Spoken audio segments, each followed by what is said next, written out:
de la première à la dernière ligne. Qu'en avez-vous pensé?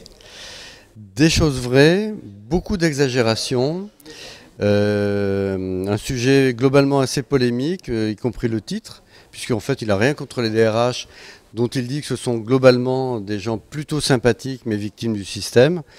Donc de l'exagération mais des choses à prendre en compte. Et vous, Christophe? Alors forcément que je l'ai lu puisque j'ai organisé cette soirée et qu'en plus Jean-François Amadieu était mon professeur quand j'étais à l'université. Alors moi ce que j'en ai pensé c'est qu'effectivement c'est un petit peu provoque et que je ne suis pas forcément d'accord avec le contenu des études et la valeur des études auxquelles il fait référence dans son ouvrage. L'image a priori n'est pas très bonne parce qu'on véhicule beaucoup de fantasmes sur le DRH. Il connaît plein de choses, les salaires, des secrets à travers les tests, tout un tas de choses. Et puis, in fine, c'est là où on se fait virer si jamais ça doit arriver. Bon, alors qu'on ne se lève jamais un matin en se disant qui je pourrais virer demain matin ou ce matin.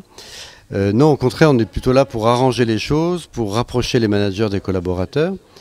Donc, une image globalement négative. En revanche, il y a la place pour que chaque DRH ait une bonne image s'il est éthique, s'il délivre ce qu'il promet, bref, si c'est quelqu'un de parole.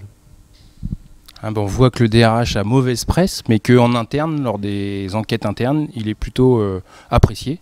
Et donc, voilà. Et en plus, il est garant d'un certain bonheur dans l'organisation dans laquelle il travaille. Il paraît que je vais animer une table ronde, donc ça sera avec beaucoup de plaisir. Chaque fois, les universités du club des CDRH sont passionnantes, décalées, l'occasion de rencontres. Sous le soleil, ça sera une très bonne chose. Et donc j'ai hâte d'être début juin.